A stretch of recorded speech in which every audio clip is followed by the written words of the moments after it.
Hey guys, Crystal Nicholson. So I'm going to start out my video today and talk to you about poison ivy. So we have traveled down our ditch line and we found some poison ivy. No matter what we seem to do, we always have poison ivy. I am very allergic. Both of my boys are allergic, so I've got a handy stick with me this morning that I'm going to lift it up so you can see it better. But right here is one set of leaves, leaves of 3. I think we all know the little rhyme that comes with that. And there's the underside. The stems have a reddish color, and actually in the fall your whole leaf will get that reddish color. You can see it here in the smaller leaves that we have some red coloration on them, and it vines up the tree. Most often you'll find poison ivy vined up a tree or along the ground or fence posts or areas like that. And I'll come back here in a little bit and share what poison ivy looks like on your skin, because my son was gracious enough to get it the last couple of weeks, and so I've got some photos of that to share with you, and I will share the family and genus and all of that information as well. Thanks guys. All right, here we have a couple of pictures of poison ivy on the skin. That top picture is the trailing rash that we are used to seeing when you get poison ivy if you're allergic. And then that bottom picture is a picture that my son was gracious enough also to give us, where it's partially healed up. At our house a lot of the time we scrub it and pour some bleach in it and get it healed up quickly, but that is what poison ivy would look like on your skin. Alright, here I have the biological classification of poison ivy. On the right hand side I have the green picture, which is poison ivy in the spring and summer. And then on the left hand side, the more red leaves, like I showed you in the video, poison ivy that you would find in the fall and the winter. And I've listed the domain and the kingdom. We know it's a plant, it's a vascular plant.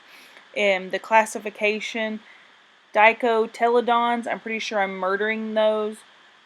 The order is the sapindales, and those are plants that produce sap.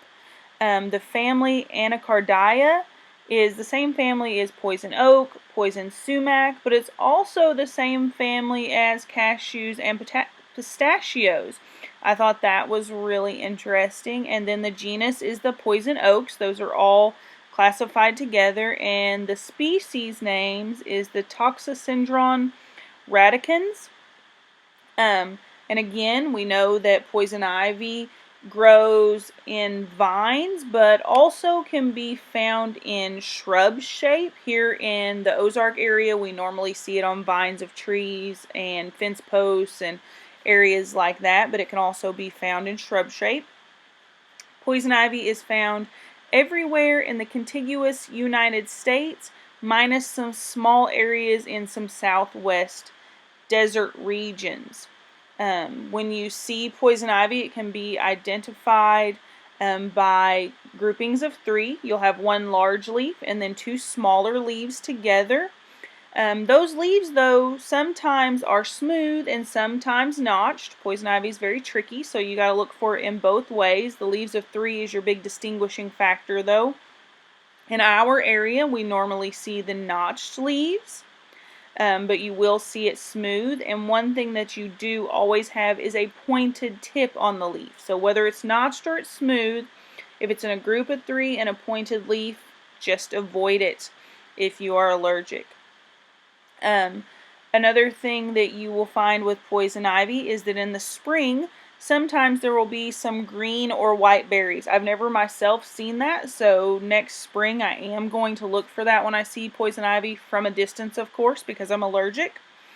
And then the other thing that we need to know about poison ivy is that it's the resin. We often say the oil that comes off of it. The resin is urushiol oil, and that's what gets on our skin and actually causes that rash that a lot of us get when we get poison ivy. So those are a few facts about poison ivy and its biological family. For the second part of my presentation, I am going to talk about bats.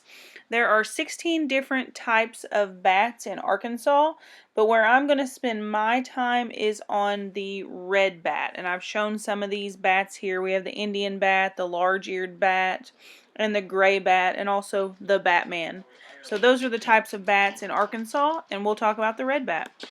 Here I have the biological information about the red bat. Of course, it's from the Animalia family, the phylum Chordata. It's a mammal and a chiroprota. Vespera, Lacerus, and Lacerus borealis.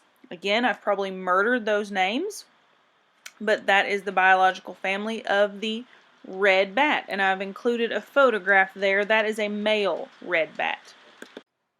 The red bat is what is known as a medium-sized bat, and so for the red bat, it can weigh between 1/4 to 1/2 an ounce. They are 3.5 to 4.5 inches long. The males are a red color, and it says the females are a chestnut color, so there's not a great variation in color.